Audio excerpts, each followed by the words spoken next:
जो आवाज़, सुबह जो आवाज़, सुबह जो आवाज़, सुबह जो आवाज़।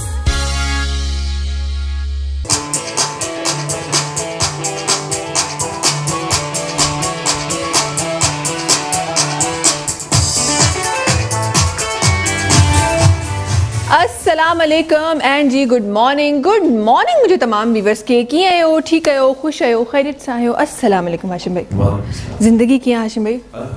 ठीक लगी पई आहे, खुश लगी। मां चयो तव्हांजी खैरियत पुछण त हाणे पुराणी थी वई, हाणे तव्हांजी ज़िंदगी जे बारे में पुछूं। ज़िंदगी आहे केरु हाशिम भाई? ज़िंदगी खे गोलियूं में ए ज़िंदगी तुझे ढूंढूं खां। हाय अधु ज़िंदगी गुज़ारण खां पोइ वञा गोलियूं पिया बाक़ी पर मिलंदी करे को आसरो आहे, को अनकरीब को आसरो आहे ज़िंदगी मिलण जो? बस ख़्यालनि में मिलंदी। चलो सुठो। गुल टिड़नि पिया बिल्कुलु। अच्छा अॼु जेको हिकु अधु गाना कुझु मुंहिंजी नज़र खां गुज़रिया, कुझु मुंहिंजे कननि खां गुज़रिया, उन्हनि में बि काफ़ी मूंखे गुल नज़र पिया आया, है न? शाइरनि में चवंदा आहिनि त दुखती वे रग ते जेको हथु रखिबो आहे न, शाइरनि में उहो लॻे थो माण्हुनि जे दुखती वे ॾुखायल जेका रग आहे उन ते हथु रखियो आहे, उनखे ख़बर आहे माण्हू छा पाण गुज़ारे पोइ था कनि। बिल्कुलु बिल्कुलु इहो ई आहे हाशिम भाई। पर पाण खे गुज़ारणो न आहे, न पाण खे जीअणो आहे, गुज़ारणो न आहे, पाण खे जीअणो आहे ऐं पाण खे इंजॉय करिणो आहे। शामिलु कयूं कुझु प्रोग्राम में, पोइ कचहरी त पंहिंजे नाज़रीन सां थींदी रहंदी आहे, पर अॼुकल्ह असां चाहींदा आहियूं त पहिरीं कुझु शामिलु थी वञे पोइ कचहरी कयूं न। नयो ट्रेंड स्टार्ट कयो जी।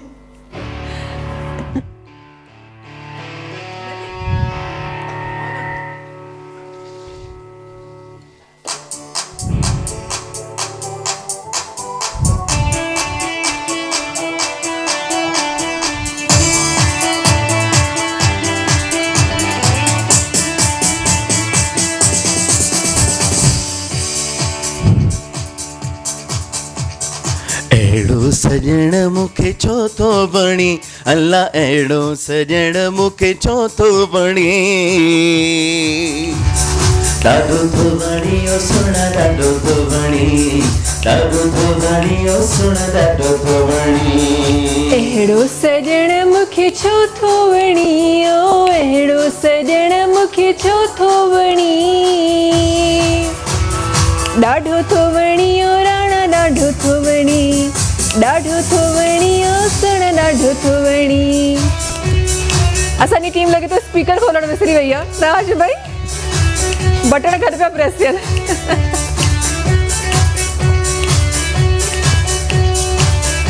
केरु सुजाॻल आहे या न? सभु सुता पिया आहिनि।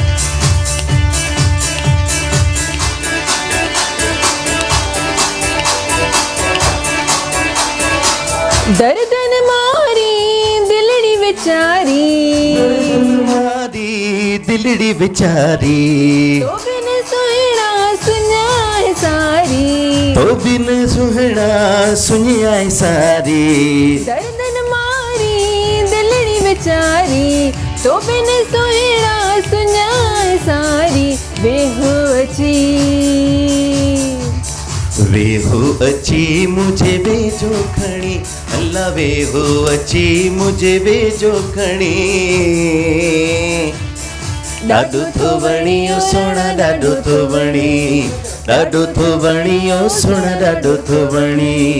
अहिड़ो सजण मूंखे छो थो वणी, अल्लाह अहिड़ो सजण मूंखे छो थो वणी। ॾाढो थो वणी ओ सोना, ॾाढो थो वणी, ॾाढो थो वणी ओ सोना, ॾाढो थो वणी, ॾाढो थो वणी ओ सोना, ॾाढो थो वणी। हाशिम भाई थोड़ी सी असांजी जेका टीम आहे उहा फ़िलहाल परेशानियुनि में आहे, मैनेज न पियो थिए उन्हनि खां, त जेसि ताईं मैनेज थी वियो वराए ॿीहर कंदासीं। ठीकु आहे हाशिम भाई? वरी ॿीहर कंदासीं, का ॻाल्हि न आहे। असां अधु पैक करे रखूं था, वराए सां थोड़ियूं न न में गिफ्ट पैक में जेके ख़ूबसूरत पनियूं वनियूं रहिजी वेंदियूं आहिनि उहे सजाए पोइ वराए सघंदासीं। ठीकु आहे। अच्छा जी, हिते थोरो सो मां पंहिंजे व्यूअर्स सां बि थोरो मुखातिबु थियणु चाहियां पई। काफ़ी ॾींहं थी विया आहिनि त असां सिर्फ़ु माइक सां मुखातिबु हूंदा आहियूं, व्यूअर्स सां मुखातिबु न हूंदा आहियूं। थोरो सो मां पंहिंजे व्यूअर्स सां बि मुखातिबु थियणु चाहियां पई त जी कीअं आहियो तव्हां? सभु ठीकु आहियो? ख़ुशि आहियो? ज़िंदगी तव्हां सभिनी जी ज़िंदगियुनि में छा पियो थिए ऐं जेको थिए पियो उहो किन किन खे ख़बर आहे? इहो बि हिकु सुवालु आहे। जेको तव्हांजी ज़िंदगी में थिए इहो त हिकु ॿी ॻाल्हि आहे, पर उहो कंहिंखे ख़बर आहे, इहो हिकु सुवालु आहे। ऐं चवंदा आहिनि त माण्हुनि जी ज़िंदगी जा कुझु हिसा जेके आहिनि उहे पाण ताईं रहणु खपनि, कुझु हिसा ॿियनि ताईं न डिस्क्लोज़ थियणु खपनि, ॿियनि खे न ख़बर हुजणु खपे। कुझु हिसा अहिड़ा हूंदा आहिनि ज़िंदगी जा जेके इंसान सिर्फ़ु पंहिंजे दिलि ताईं रखे। Let's suppose your income, your salary is something जेको हमेशह असां ॿुधंदा आहियूं, असांखे ॾाढो ऑड लॻंदो आहे कंहिंखां अगरि असां उनजी सैलरी पुछूं, या उन माण्हू खे बि थोरो सो ऑड लॻंदो आहे जेॾी महिल उहो पंहिंजी सैलरी ॿुधाए रहियो हूंदो आहे।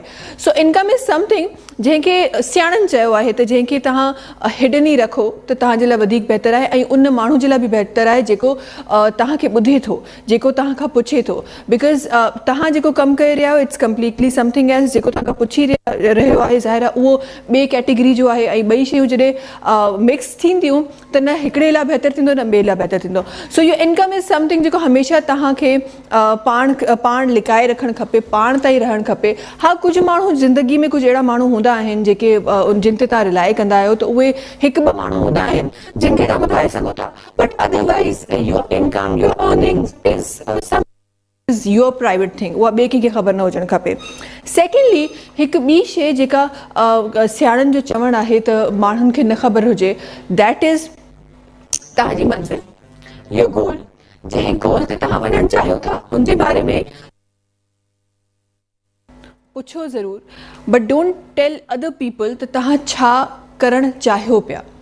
अच्छा, मूंखे इन ॻाल्हि खां जॾहिं मां इहा ॻाल्हि ॿुधी त मूंखे हिन ॻाल्हि खां हिकिड़ी ॻाल्हि यादि आई त हमेशह मुंहिंजी मदर इहा हमेशह मूंखे चवंदी आहे त जॾहिं बि तव्हांखे ज़िंदगी में का शइ कंहिं कामयाबीअ जी तरफ़ वञिणो हुजे, को शइ को कमु करिणो हुजे, कुझु करिणो हुजे, उन तरफ़ वञणु जेसि ताईं आहे तेसि ताईं पाण ताईं रखो। माण्हू हूंदा आहिनि न करण खां पहिरीं ढिंडोरो पुटंदा आहिनि, त उहो ढिंडोरो न पुटियो, उहो कमु कयो ऐं उहो कमु माण्हुनि खे ॿुधाए त जी तव्हां छा कयो आहे। So this is again something else जेको तव्हांखे पाण ताईं रखणु खपे। ॿियूं बि खोड़ सारी शयूं आहिनि जिन जे बारे में प्रोग्राम में ॻाल्हाईंदासीं ऐं डिस्कस कंदासीं त छा असांखे माण्हुनि जे साम्हूं वाक़ई ॾाढो ओपनली ॻाल्हियूं शेयर करणु खपनि, चाहे उहे तव्हांजा फैमिली मैटर्स हुजनि। फैमिली मैटर्स बि उहे चवंदा आहिनि त घटि माण्हू खे ख़बर हुजणु खपनि। So will discuss about this thing also पंहिंजे शो में। ॿियूं बि खोड़ सारी शयूं आहिनि जिन ते ॻाल्हाईंदासीं। गाने खे बि तमीज़ ट्रैक ते आणणो आहे असांखे हिन प्रोग्राम में, अॼोके प्रोग्राम में। टाइम थियो आहे ब्रेक जो, तव्हां सां मुलाक़ात कयूं था नंढी कमर्शियल ब्रेक खां पोइ। सुबुह जो आवाज़, सुबुह जो आवाज़, सुबुह जो आवाज़, सुबुह जो आवाज़। वेलकम बैक जी। हिन प्रोग्राम खे स्पॉन्सर कयो आहे बरकत फर्टिलाइज़र। हारी जी अज़मत, फसलनि में बरकत। महिमान सां गॾु आहिनि, महिमाननि जो प्रोग्राम में तारुफ़ रखूं था ऐं पंहिंजे कचहरी जो सिलसिलो स्टार्ट कयूं था। ऐं कुझु उहे ॻाल्हियूं जेके प्रोग्राम में तव्हां ऐं मुंहिंजे दरमियान थियूं ऐं कुझु ॿियूं ॻाल्हियूं अॼु प्रोग्राम में रखणियूं आहिनि। असां गॾु सभिनी खां पहिरीं जी हिन तरफ़ जेका पर्सनैलिटी तशरीफ़ फरमा आहे, जनाब जी पाण सोशल वर्कर आहिनि, हमेशह माण्हुनि जे लाइ कुझु न कुझु कंदा रहंदा आहिनि ऐं एक्स MNA रही चुका आहिनि, पॉलिटिशियन आहिनि। जनाब सरदार बाबर अब्बासी साहब असां सां गॾु तशरीफ़ फरमा आहिनि। अस्सलाम वालेकुम। वालेकुम। कीअं आहियो? ठीकु आहियो? ख़ुशि आहियो? तबियत ठीकु आहे? ज़िंदगी कीअं आहे सरदार साहब? ज़बरदस्त गुजर रही है जी। ज़बरदस्त गुजारे तो ज़बरदस्त गुजरेगी। ज़बरदस्त गुजरेगी, बड़ी अच्छी बात की आपने, दिल की बात की है। मैं हमेशा यही कहती हूँ कि अरीब करीब का माहौल कुछ भी हो, लेकिन अगर आप खूबसूरत गुजारना चाहते हैं तो आप गुजार जाते हैं। बिल्कुल ऐसे ही नहीं? अच्छा जी, अगर एक बी पर्सनैलिटी तशरीफ़ फरमा है और जो भी प्रोग्राम में तारुफ़ रखना सी जनाब पाण जी पोइट आहिनि, राइटर आहिनि ऐं एजुकेशनिस्ट आहिनि ऐं हिन वक़्त जी ज़रूरत आहिनि असांजी जेका यूथ आहे उन जी ज़रूरत आहे। असां गॾु जी जनाब गुल मोहम्मद सुमरो साहब तशरीफ़ फरमा आहिनि। अस्सलाम वालेकुम। कीअं आहियो? ठीकु आहियो? ख़ुशि आहियो? तबियत ठीकु आहे? ज़िंदगी कीअं आहे? ज़िंदगी माशाल्लाह तमामु बहितरीन आहे, माशाल्लाह नेमत आहे, ज़िंदगी नेमत आहे। बिल्कुलु बिल्कुलु ईअं ई आहे। हिकु ॿी पर्सनैलिटी सां गॾु तशरीफ़ फरमा आहे ऐं मोहतरमा सां गॾु वेठियूं आहिनि ऐं पाण जे नाले में ख़ूबसूरती आहे। पाण बि माशाल्लाह सां ख़ूबसूरत आहिनि ऐं हमेशह ख़ूबसूरत नज़र ईंदियूं आहिनि। असां गॾु जी एक्स डायरेक्टर इंफॉर्मेशन ऐं पोइट आहिनि, राइटर आहिनि।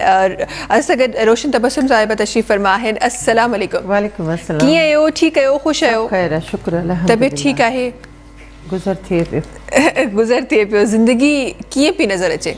ज़िंदगी तमामु ख़ूबसूरत आहे जेकॾहिं असां हुनखे ख़ूबसूरत बनाइणु चाहियूं त बिल्कुलु बिल्कुलु ईअं ई आहे। हिन ख़ूबसूरती जो राज़ छा आहे?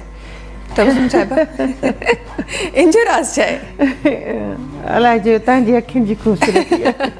न न न न मुंहिंजूं अखियूं बि ख़ूबसूरत शइ खे अट्रैक्ट कंदियूं आहिनि। तव्हांखे ख़बर आहे ये हिकिड़ो हूंदो आहे न हिकु ईअं बचपन में ईअं मूवीज़ में कार्टूनिक जेके म्यूज़िक मूवीज़ हूंदियूं उन में ॾिसंदा हुआसीं त कोई हिकु एरो हूंदो ऐं उनखे जेको कलर उन ते फीड थींदो उन कलर ते उहो पाण ई घुमी वेंदो। त मुंहिंजूं अखियूं बि कुझु ईअं जिते ख़ूबसूरत ईंदी हुते पाण घुमी वेंदियूं आहिनि। माशाल्लाह माशाल्लाह। ज़िंदगी सुठी पई गुज़रे, कमकार सही पियो हले बेहद।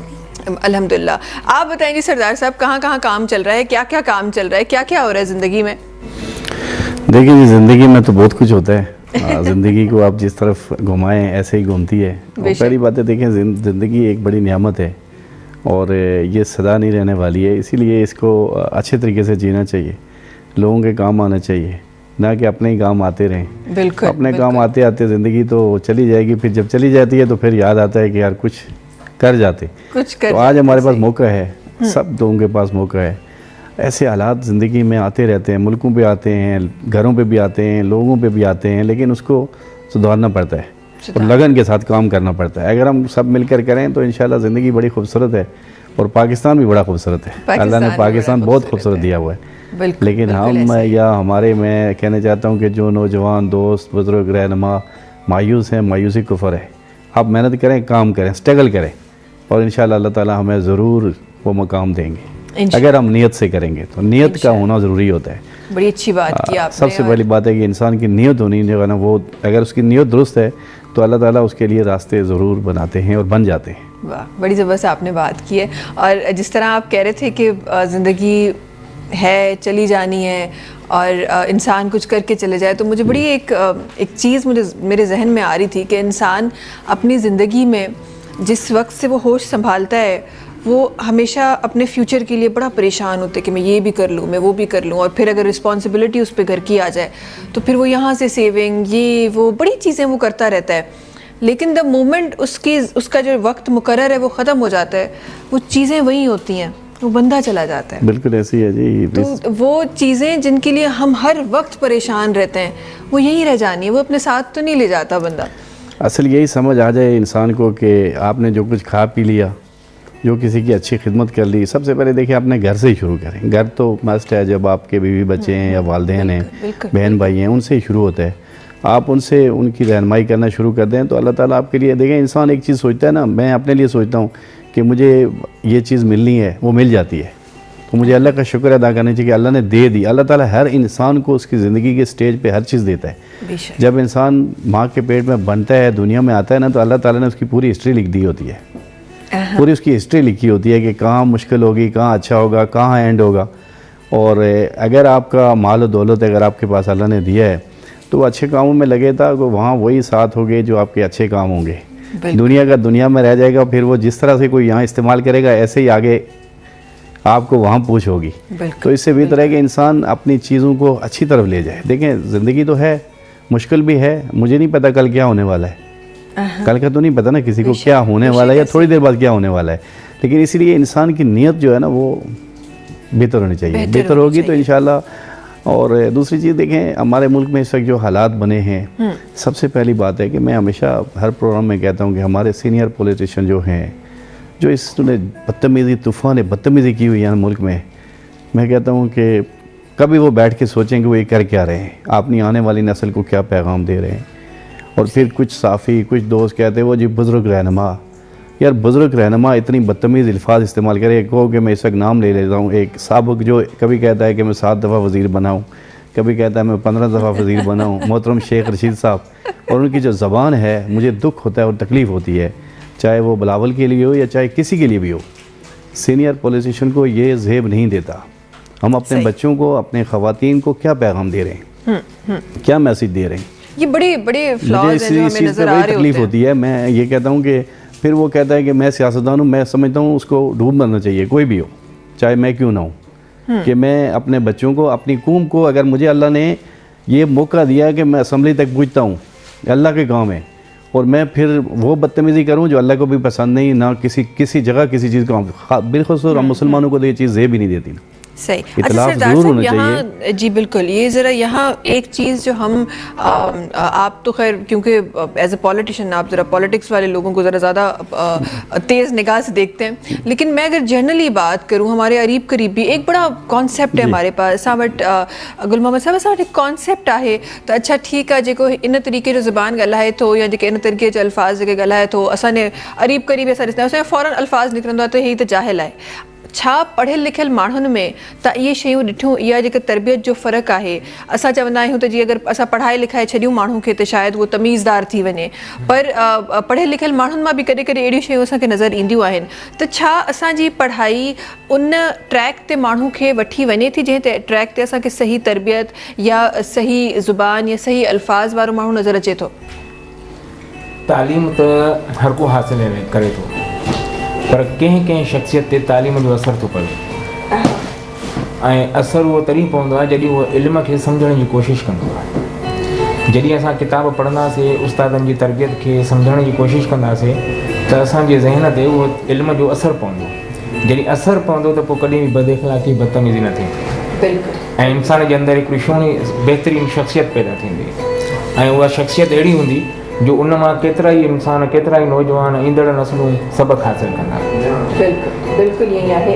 ऐं वाक़ई में असां जंहिं तालीम जे पोयां भॼंदा आहियूं उहा तालीम तव्हांखे शायदि मार्क्स ॾेई वञे, शायदि तव्हांखे डिग्री ॾेई वञे, पर उहा तरबियत ऐं उहो माहौल जेको तव्हांखे पाण इल्म मां पढ़ाइण मां मिलंदो, उहो मुंहिंजे ख़्याल में उहो ब्लैक एंड वाइट पेपर तव्हांखे नथो ॾेई सघे। उहो तव्हांखे शायदि नौकिरी ॾियारे सघे, पर उहो इज़त वठाइण हिकु ॿी शइ हूंदी आहे। इज़त जेका तव्हांखे वठणी आहे पंहिंजी तरबियत मां वठणी आहे। तव्हांजी तरफ़ ईंदमि मां तबस्सुम साहिबा, तव्हांजी नज़र बि थोरो इन तरफ़ विझंदमि, ऐं तव्हां जेका हिकु तवील अरसो ज़िंदगी जो गुज़ारियो आहे, सर्विस में बि घर में बि तव्हांजो ब्रॉटअप बि जेको थियो, छा फ़र्क़ु नज़र थो अचे त जेको पहिरीं माण्हुनि जो ब्रॉटअप थींदो हो उन में तव्हांखे छा फ़र्क़ु नज़र ईंदो, या हाणे जेका ॿार वॾा थिया आहिनि या उन खां पोइ जेका अॻियां जनरेशन असांखे नज़र पई अचे, छा चेंजिंग्स ॾिसो पिया, छा उहे स्टेप्स ॾिसो पिया जेके असां मिस पिया कयूं? असां जेको आहे न सो अख़लाक़ी तरबियत खे वेझो कोन कयो आहे। किताबनि जी जेका तरबियत आहे, एजुकेशन जेका आहे सा इंसान खे पॉलिश ज़रूरु करे थी, लेकिन असांखे जेको माहौल मिले थो ऐं माहौल खे कैच करण वारा ॿार बि मिलनि।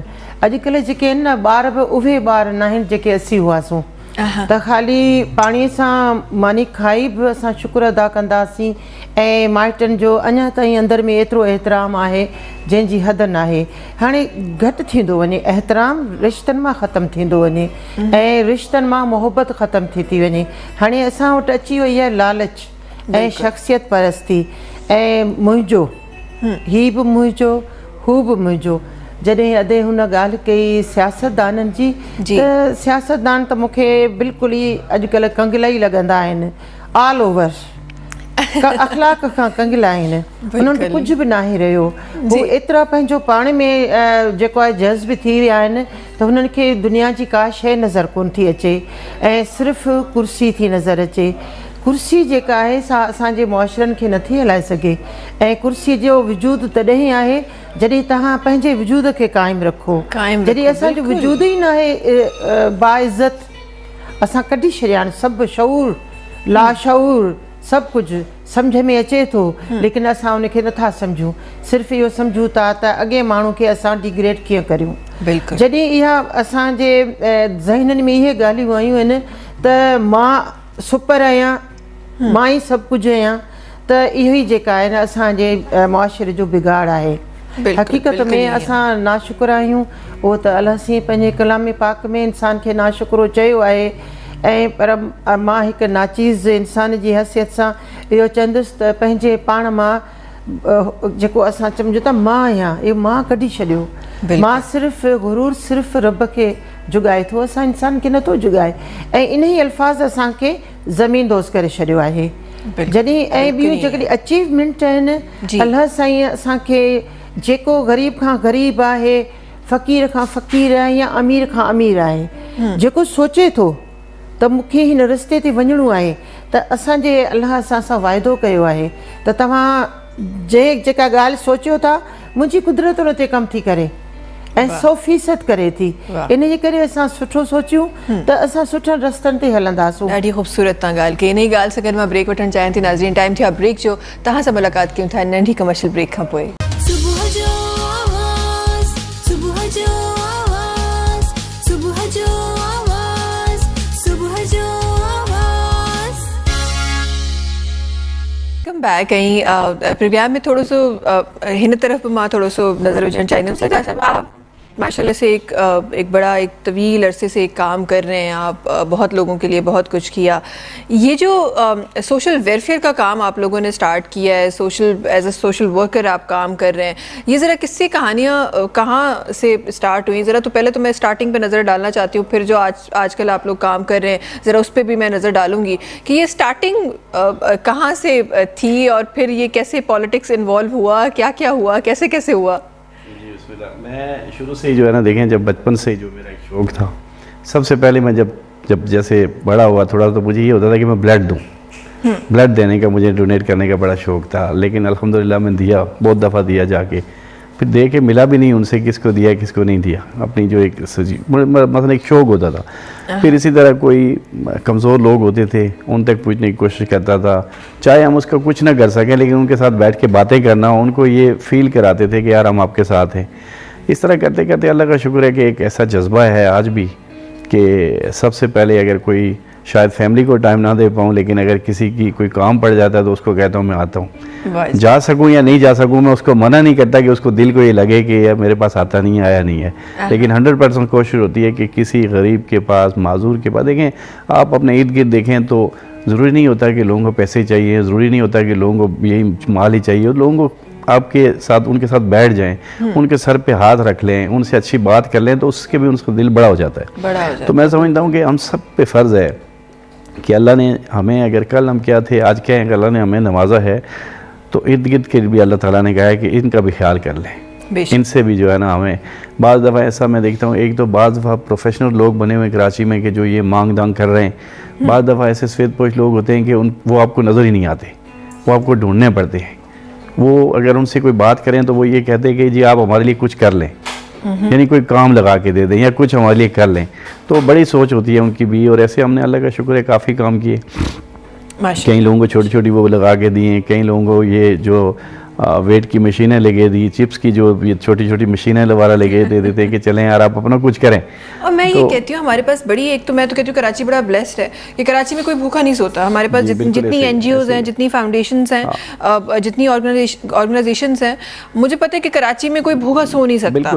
लेकिन मैं ज़रा इस काम पर ज़रा मैं नज़र डालना चाहती हूँ। ये वाकई में आप सही कह रहे हैं, बड़ी अच्छी बात है किसी का पेट भरना, बड़ी अच्छी बात है किसी को खाना खिलाना, बिल्कुल आप करें, बहुत अच्छी बात है, बहुत नेक काम कर रहे हैं आप। लेकिन किसी को ज़िंदगी भर का सहारा दे देना, मुझे लगता है कि इस पे ज़रा हमें काम करना चाहिए। हम समझते हैं कि हमने अपना फ़र्ज़ पूरा कर दिया, ठीक है जी, फाइनेंशियली अल्लाह ताला ने स्ट्रॉन्ग किया, रोज़ जी देंगे बांटो, तो अच्छी बात है, वो भी करनी चाहिए, शायद लोगों को इसकी भी ज़रूरत हो। लेकिन किसी को सारी ज़िंदगी के लिए कोई सहारा दे देना, ये बड़ी एक अच्छी चीज़ है जो करनी चाहिए। बिल्कुल, देखें उसके लिए मैं आपको एक बात बताऊँ, ये चीज़ हमें सोचनी चाहिए। देखें अल्लाह का शुक्र है, मेरे साथ कुछ दोस्त भी ऐसे हैं जो खुद मुझे कहते हैं कि ये कर लें। अगर देखें आप अगर किसी को पैसे दे के आप उसको समझ लें ख़राब कर रहे हैं, आप उसके आने वाले वक्त के लिए सोचें। एक दफ़ा पैसा उसको ऐसी जगह लगा के दे दें, चाहे कुछ वो करे, जिस तरह आपकी बात है कि वो ज़िंदगी भर वहाँ से कमाए। बिल्कुल। और मैं तो कोशिश ये भी करता हूँ कि जिसको कोई ऐसी चीज़ लगा के दूँ तो उसको बोलता हूँ यार तुम 100 रुपये 200 रुपये महीना वापस दिया करो, ताकि उसको ये एहसास भी हो ना कि मुझे देने भी हैं और चीज़ भी है। एक तो होता है ना कि छोड़ के चले जाओ, फिर वो कहेगा अच्छा यहाँ ऐसे लोग भी मैंने देखे कि आपसे लेके जाएंगे, ये भी बड़ा हुआ हमारे साथ। दूसरी दफ़ा देखा वो बेच बजा के चले गए यहाँ से, ये बड़ी बदबख्ती है। हमने अपनी देखें कौम को, मैं समझता हूँ कि हमारे पढ़े लिखे नौजवान या पढ़े लिखे लोगों से भी बहुत गलतियाँ हो जाती हैं। पहली तो हमने अपने मुल्क के अंदर जो कानून है, हम सिर्फ पुलिस के पीछे लग जाते हैं, लेकिन हम अंदर से नहीं देखते कि पुलिस के साथ भी क्या दुश्वारियाँ हैं। अगर हम सही हो जाएं तो मैं समझता हूँ पुलिस खुद भी सही हो जाएगी। अगर हम गलत काम करते हैं 100 रुपये निकाल के देते हैं, ये ले ले बाबा तुम रख लो यार, करने दो मुझे, तो वो क्योंकि भी देखिए करेगा। जो माहौल तो चल रहा है, हाँ। जितने क्रिमिनल एक्टिविटीज हमारे पास चल रही है, वो किसी एक बंदे का हाथ नहीं है, ये सब उनमें हाँ। हर माण्हू इन्वॉल्व थिए थो, हर ऑर्गेनाइजेशन इन्वॉल्व थिए थी, हर इंडिविजुअल रिस्पॉन्सिबल है। इहो माण्हू न सोचे तो सिर्फ़ु अच्छा ठीकु आहे हे तबिको आहे जेको करे थो या हे तबिको आहे, उन जा बि रिस्पॉन्सिबल असां आहियूं। असां जॾहिं पाण या पंहिंजे अंदरि इहा पावर रखूं था त असांजी का महांगी शइ असां वठी ऐं खाए सघूं था, पर असांजे वॾियुनि वॾियुनि गाॾियुनि जी पिजारो ऐं पराडो जी लाइन लॻंदी यूटिलिटी स्टोर ते, त असां ॿियनि जो हक़ खाए रहिया आहियूं। असांजी गाॾियूं असां वटि पराडो ऐं पिजारियूं हूंदियूं, पर असां बीठी किथे हूंदी, ॿाहिरि यूटिलिटी स्टोर जे ॿाहिरि बीठी ख़तम थी वियो आहे त असां कंहिंजो हक़ मारियूं था। बिल्कुलु हरदम जेको बि कमु करियूं था त चऊं था त असीं इन जे लाइ कयूं, ॿियो को आहे कोन्हे। सो जीअं अधे ॻाल्हि कई पुलिस वारनि जी, मां राति जेको आहे सो मुंहिंजे नंढड़े सां गॾु वञा पई टी तलवार ते, त ट्रैफिक ऑफिसर झलियो, नंढड़े खां पुछी छॾे ॾेखारियो तव्हां इहो जेको थींदो आहे ड्राइविंग लाइसेंस, मुंहिंजे पुट खणी ॾेखारियो ऐं वरी चए तो हीअ वायलेशन कई, तो हीअ वायलेशन कई। चए त सर असां मूंखे ख़बर कोन्हे त को हाणे ख़तमु थो थिए, तॾहिं त मां भई बीह रहियुसि पंहिंजी जॻह ते। ठीकु आहे, सभु कुझु सही आहे, पोइ चिप्स त खारायो, चिप्स त खारायो। मां पंहिंजे नंढड़े खे झलियो, मुंहिंजो न ॾींसि कुझु, जॾहिं असां को ग़लति कयो कोन्हे। हू ट्रैफिक ऑफिसर हेॾा सारा मर्द आहिनि, बीह रहियो ॻिची विझी हुन में खिड़कीअ में गाॾी जे, त 100 रुपया हुनखे ॾियणो पियो, छा कजे? पोइ असां करप्शन कई, जेको हुनखे ॾियण जो हक़ न हो, हुन त हुअं ई करप्शन 100% कई। सो जॾहिं असां इहो ज़हन ठाहे बीहूं त असां हिननि खे हेरायूं था। जॾहिं असांजी ऑफिसनि में करप्शन हले थी त जेकॾहिं न कजे त को फांसी कोन ॾींदो, पर तकलीफ़ ज़रूरु थींदी, इनखे भोगणो थो पए। एज़ ए डायरेक्टर मां पंहिंजो सिंध गवर्नमेंट पे हुअसि, मां करप्शन न कई, मां पंहिंजे वॾनि ऑफिसरनि जो साथ न ॾिनो, त मां अॼु ताईं भोॻियां पई। अॼु ताईं बि मां उन्हनि वटि रेड इंडियन जी हैसियत रखां थी।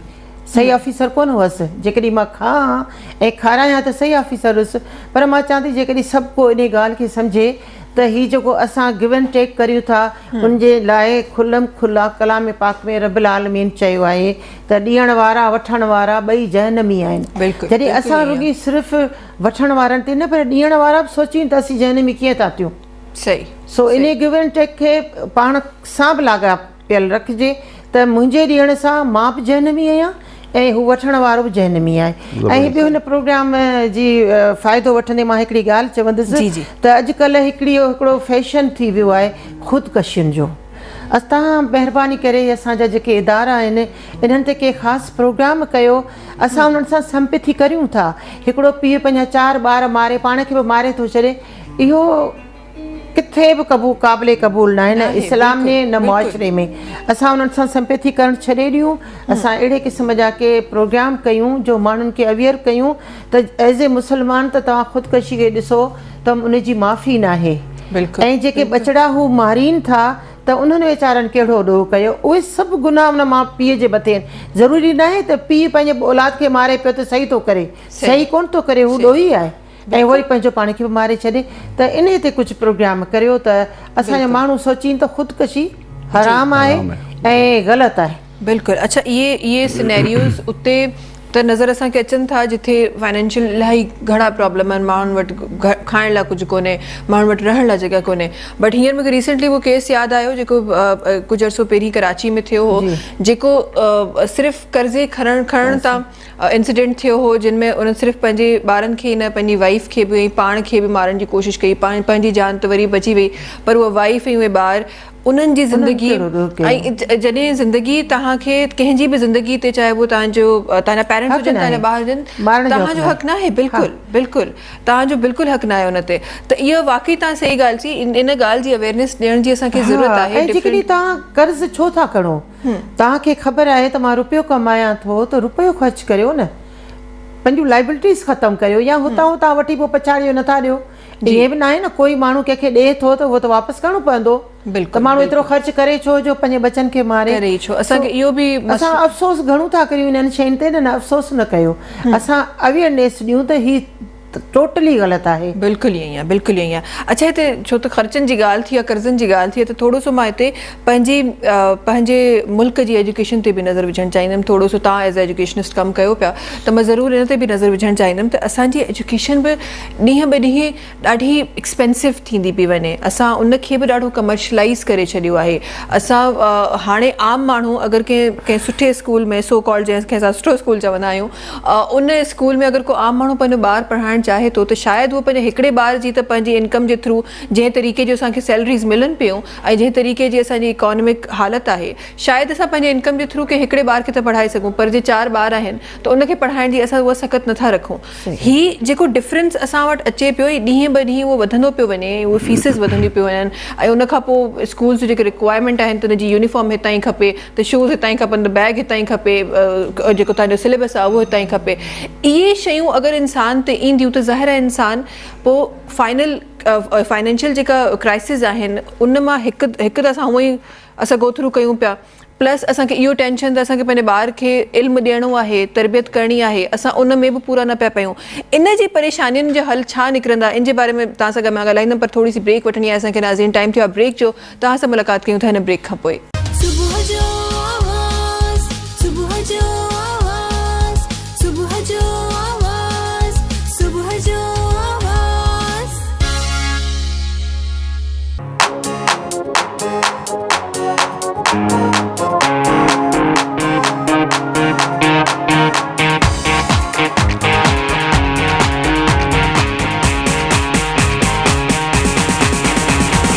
अहिड़ो सजण,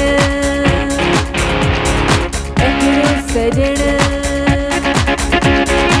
अहिड़ो सजण मूंखे छो थो वणी,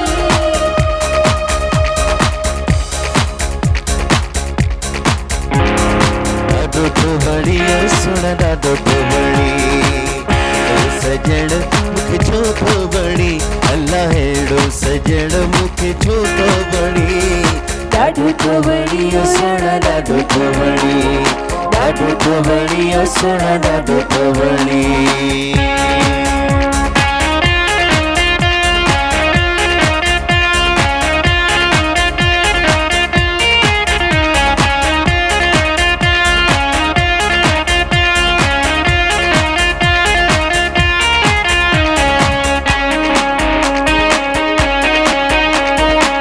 दर्दन मारी दिलड़ी बेचारी, दर्दन मारी दिलड़ी बेचारी, तो बिन सुहिणा सुञाए सारी, तो बिन सुहिणा सुञाए सारी, दर्दन मारी दिलड़ी बेचारी, तो बिन सुहिणा सुञाए सारी।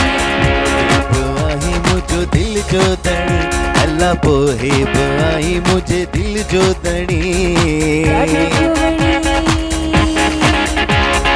ॾाढो थो वणी, ॾाढो थो वणी, ॾाढो थो वणी, सुण ॾाढो थो वणी।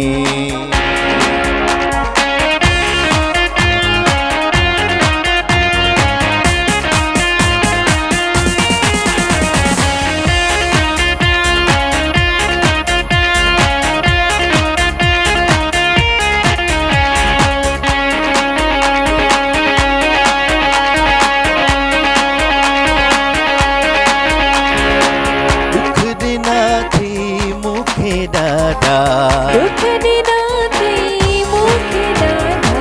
वठिजे दिल जीअं वण वॾे वाॾा, वठिजे दिल जीअं वण वॾी वाॾा, दुख ॾिना थी मूंखे ॾाढा, वठिजे दिल जीअं वण वॾे वाॾा, वेहो अची मुंहिंजे वेझो खणी, ओ वेहो अची मुंहिंजे वेझो खणी, ॾाढो थो वणी, सुण ॾाढो थो वणी, ॾाढो थो वणी, सुण ॾाढो थो वणी, अहिड़ो सजण मूंखे छो थो वणी, अहिड़ो सजण मूंखे छो थो वणी, ॾाढो थो वणी, सुण ॾाढो थो वणी, ॾाढो थो वणी, सुण ॾाढो थो वणी, ॾाढो थो वणी, सुण ॾाढो थो वणी, ॾाढो थो वणी, सुण ॾाढो थो वणी। Thank you so much. Finally Hashim भाई कामयाब थी वियासीं. कामयाब इहो 2 ॾींहंनि खां गानो अटकियल हो असांजो, पर असां बि चयो असां बि उते ई लटकंदासीं जेसिताईं पूरो न थींदो. तमामु सुठे तरीक़े सां निभायो तव्हां. Thank you so much, thank you so much. असां त सिखूं पिया, पोयां ॻाईंदा आहियूं, असां सिर्फ़ु रिपीट कंदा आहियूं. अच्छा जी, थोरो सो उन मां ॻाल्हि खे हेॾां होॾां नथी थियणु ॾियणु चाहियां जेका हींअर हिन वक़्तु असांजे मुआशिरे में हले पई, पर इहे शयूं बि मुआशिरे में ॾाढियूं ज़रूरियूं आहिनि. जंहिं तरीक़े सां जो डिप्रेसिंग माहौल आहे त इहे शयूं बि ज़िंदगी में हुजणु इलाही ज़रूरी आहिनि. पर उन टॉपिक तां मां बिल्कुलु बि हटणु नथी चाहियां, त छो त इहो अहिड़ो टॉपिक आहे या अहिड़ी ॻाल्हि आहे जेका हिन वक़्तु असांजे मुआशिरे में जेको मसइलो जेको हले पियो, जेको हिकु हर घर जो मसइलो आहे, हर ॿार जो मसइलो आहे, हर पेरेंट जो मसइलो आहे, त हीअ जेके फीसिस, हीअ जेके अमाउंट्स मंथली जेके ॿारनि जा सुठी पढ़ाई जे लाइ वञी रहिया आहिनि, ऐं असां वटि पोयां बैगेज में छो त इनकम असां वटि आहे कोन, त कीअं ज़िंदगी हलंदी, कीअं जेको असां ख़्वाबु ॾिसूं था त हर पाकिस्तानी पढ़ियलु लिखियलु हुजे, कीअं उहो ख़्वाबु साजियां थींदो? जेकी बि सरकारी या गैर सरकारी इदारा आहिनि उहे सभु हुकूमत जे मातहत था हलनि पिया. हुकूमत चाहे त सभु कुझु सही थी सघे थो.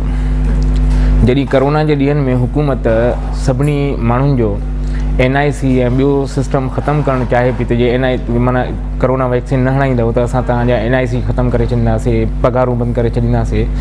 त जेके प्राइवेट इदारा आहिनि उन्हनि जी रजिस्ट्रेशन गवर्नमेंट जे इदारनि में थिए थी, रिकग्नेशन थी थिए पई. सिंध हुकूमत चाहे त प्राइवेट यानी ख़ानगी इदारनि ते इहा सख़्ती करे सघे थी त बाबा यूनिफॉर्म जी सख़्ती न कयो, नाले जे हिसाब सां जेकी कापियूं आहिनि उहे ख़तमु करे छॾियो, जेको ॿारु चाहे उहो करे सघे थो. कैंटीन जो जेको सिस्टम आहे स्कूलनि जे अंदरि उन में शयूं महांगियूं थियूं मिलनि पियूं, इहो सिस्टम बंदि करे छॾियो. वैन ड्राइवर जेके वैन जी फीस था वठनि पिया उन में जून जुलाई डिसंबर बि वठनि था. सिंध हुकूमत चाहे त इहो सभु कुझु ख़तमु कराए सघे थी ऐं ॿार जे लाइ आसानी थी सघे थी, पर सिंध हुकूमत हिन में बिल्कुलु संजीदा न आहे. हालांकि गुज़िरियल 2 महीननि में सिंध हुकूमत सां गॾु हाई कोर्ट बि इहो ऑर्डर कढियो हो त कापियूं, फीस ऐं वैन ड्राइवरनि ते का बि जेको आहे सो पाबंदी अहिड़े तरीक़े सां रखी वञे त उन में को शर्त न हुजे त हीअ असां तव्हां स्कूल जे हिसाब सां कराईंदो, उन जे बावजूद बि अमल नथो थिए पियो.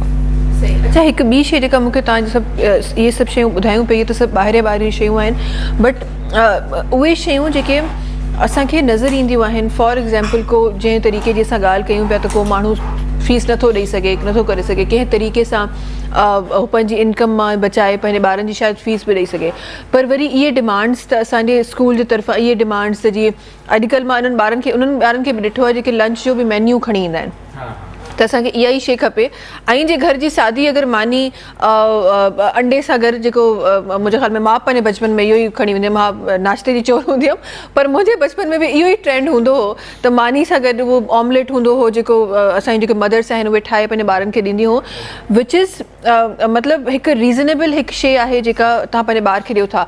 अॼु असां वटि मेन्यू में उहे शयूं आहिनि जेके असांजे ॿारनि जी हेल्थ लाइ ख़राबु आहिनि. असांजे मेन्यू में, स्कूल जे मेन्यू में असांखे नगेट्स ऐं बर्गर्स ऐं चिप्स मिलनि था, इहो ऐं उहा डिमांडिंग उहा उन्हनि जी आहे, त इहा तव्हांखे इहे शयूं ॾियणियूं ई आहिनि ॿारनि खे. इते असां पंहिंजे ॿारनि जी पढ़ाई त कॉम्प्रोमाइज़ जेका थिए पई सा थिए पई, पर उनजी सिहत बि कॉम्प्रोमाइज़ कयूं पिया. ऐं इहे शयूं स्कूल में अगरि असां स्कूल में ब्रॉटअप खां ॿार खे इहो सेखारींदासीं त ॿाहिरि असांजो ॿारु छा वञी कंदो. इन शयुनि ते पाबंदी कीअं लॻे?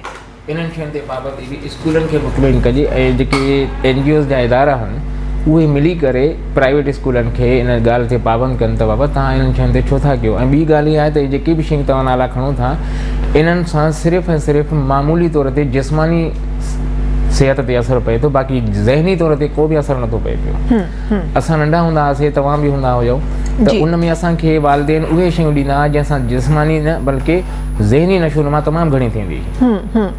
पर हिन वक़्तु जेको आहे सो ॿार खे उहे शयूं थियूं ॾिनियूं आहिनि सिर्फ़ु ज़ाहिरी तौर ते मामूली तौर ते जिस्मानी नशोनुमा थी थिए पई. इन मामले में न सिर्फ़ु NGOs स्कूल जे मालिकनि खे बल्कि वालिदेन खे वॾो अहम किरदारु अदा करिणो पवंदो. बिल्कुलु वालिदेन जेसि ताईं स्कूल जे मालिकनि खे इन ॻाल्हि जे लाइ पाबंद न कंदा मिली करे त बाबा तव्हां इहे असांखे छो था पाबंद कयो. असां ॿार जी ज़हनी नशोनुमा सां गॾु असां जिस्मानी नशोनुमा कंदासीं, असां इन्हनि शयुनि खे पसंदि न कंदासीं.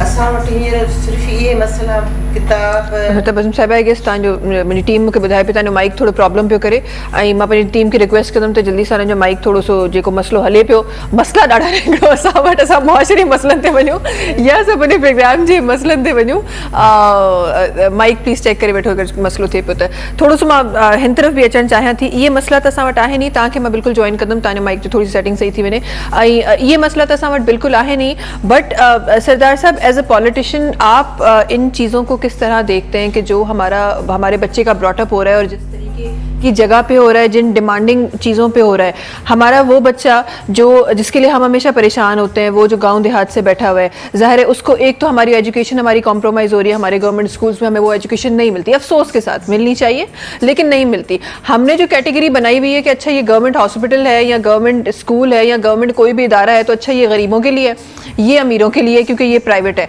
हमने ये क्वालिटीज़ बनाई हुई हैं तो उसमें हम उसको जो क्वालिटी ऑफ एजुकेशन है या क्वालिटी ऑफ हेल्थ है या क्वालिटी ऑफ ट्रीटमेंट है हम वो भी इसी उस पर देते हैं कि नहीं गरीब की ये ट्रीटमेंट अलग होगी अमीर की अलग होगी ये क्राइटेरिया क्या बन रहा है मुल्क में बिस्मिल्लाहिर्रहमानिर्रहीम देखिए मैं हमेशा एक बात कहता रहता हूँ कि अगर हमारी जो हुक्मरान हैं या हुकूमतें हैं कभी भी अगर इस मुल्क की 5-6 चीज़ें सही कर दें सबसे पहले तालीम जो सरकारी हमारे दौर में सरकारी स्कूल होते थे इतने अच्छे स्कूल होते थे जिनकी एक मेहार होता था तालीम से मेरे ख्याल में हमने भी सरकारी स्कूल देखा मेरी बहन ने भी देखा होगा इन्होंने भी देखा होगा वो स्कूल आज नहीं है मुझे दुख होता है कि आज तालीम को एक बिजनेस बनाया गया और फिर हॉस्पिटल की जो बात आपने देखें जी चाहे कोई गरीब है अमीर है या मिडिल तबके के लोग हैं सबसे पहले हॉस्पिटल जो सरकारी हॉस्पिटल होता है वो अच्छा होना चाहिए स्कूल अच्छा होना चाहिए गवर्नमेंट के स्कूल चाहे उसके बाद किसी की मर्ज़ी के वो बाहर जाके पढ़ाए जहाँ पढ़ाए लेकिन स्कूल के अंदर एक अच्छी तालीम होनी चाहिए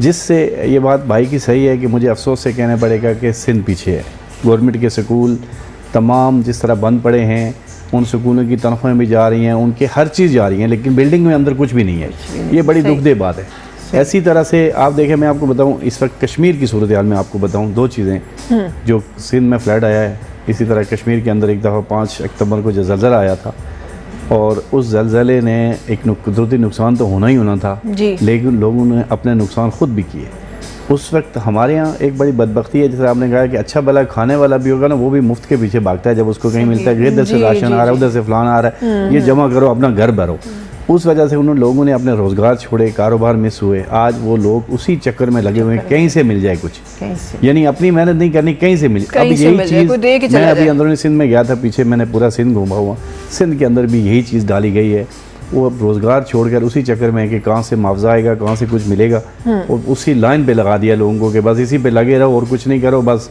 कुछ मिलता है खाओ नहीं मिलता हमारे पीछे दौड़ो बुनियादी चीज़ें देखिए हॉस्पिटल है स्कूल है पुलिस है रोड है बिजली गैस पानी है ये इस कौम को अगर आप चीज़ें दे दें ये कौम इस मुल्क को खुद खड़ा कर देगी ये इस पूरे मुल्क में ये यहाँ में कराची के पूरे मुल्क में अगर ये चीज़ें ये हुकूमतें हमें दे दे मुल्क खुद खड़ा हो जाता है अफसोस से कहना पड़ता है कि आप सिविल अस्पताल में चले जाएं जनाब में चले जाएं जिस बंदे का हक है गरीब का उसको गेट से अंदर कोई नहीं जानता वो मरीज उसके सड़कों पे पड़े हुए रोडों पे पड़े हुए हैं इसी तरह थाने के अंदर चली जाएं जब तक कोई थोड़ी बहुत ही बंदा पावर नहीं रखता वो बेचारा बैठा रहेगा उसको बंद कर देंगे मारेंगे सब कुछ करेंगे कौन का इंसाफ है यही बात है जिस तरह मेरी बहन ने या भाई ने कहा कि जब तक जो हमारे अंदर जो ये वो लोग आ चुके हैं जो पूरे मुल्क की हुकूमत में मैं एक सिंध को नहीं कहता सबको साथ देके कहता हूँ कि वो लोग आ चुके हैं कि सिर्फ अपने लिए जी रहे हैं अपने लिए हुकूमत कर रहे हैं मुल्क के लिए नहीं हुकूमत कर रहे हैं अवाम के नुमाइंदे जो होते हैं वो और होते हैं अवाम के लिए भागते हैं अवाम का काम करने के लिए लोग जो है ना मसलन ऐसे लोग भी आज भी हैं ऐसा नहीं है कि नहीं है सारे लोग बहुत लोग ऐसे जो अपना पूरा वक्त बाहर लोगों के साथ बिताते हैं कि लोगों के मसले मसाइल देखने छोटे छोटे काम हैं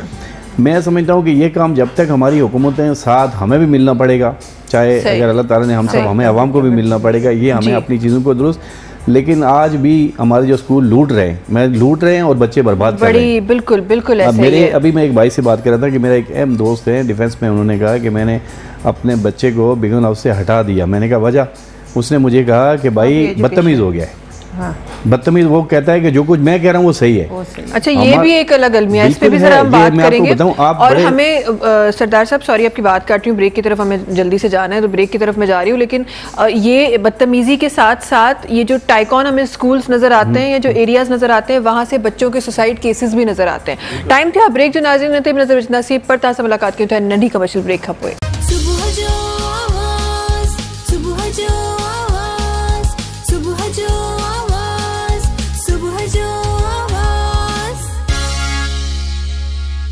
जी वेलकम बैक। ॻाल्हियुनि जे सिलसिले खे उअं ई जारी कयूं था। तव्हां कुझु चवणु चाहियो पिया, असांजे माइक जो मसइलो थी वियो। I am so sorry. जी जी स्कूल जे हवाले सां मां इहो त चयो त 8 दर्जे खां वठी यूनिवर्सिटी कॉलेज जेके आहिनि अॼुकल्ह सिर्फ़ु पढ़ाईअ जे लाइ असां परेशान न आहियूं। वालिदैन नशो चर्स नंढियूं नंढियूं इन क़िस्म जूं शयूं इन्वॉल्व थी वियूं आहिनि जिन ते माइट जेके आहिनि बेबस नज़र था अचनि। ऐं असांजे कॉलेजिस में यूनिवर्सिटीज़ में इन ते ध्यानु नथो ॾिनो वञे त इहे इन अंदरि कीअं था अचनि। ऐं ॿार तमामु घणा इन में इन्वॉल्व आहिनि, छोकिरियूं छोकिरा।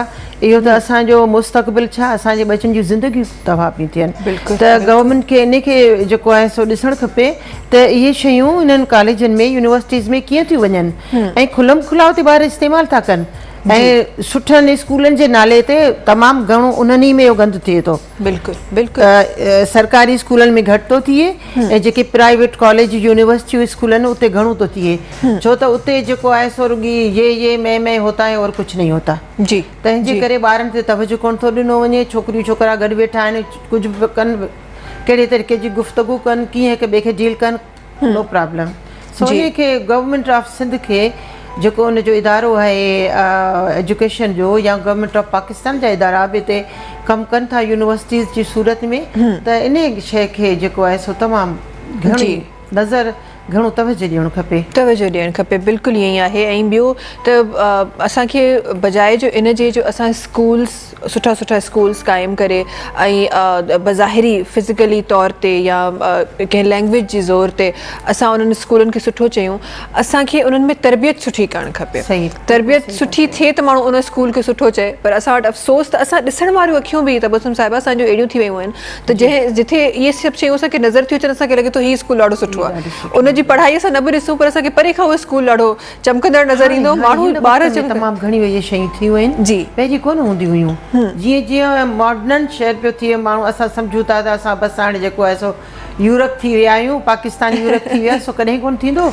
ऐं ॿी ॻाल्हि जेका आहे हली पए त असां वटि इम्प्लीमेंटेशन कोन्हे, कानून आहे।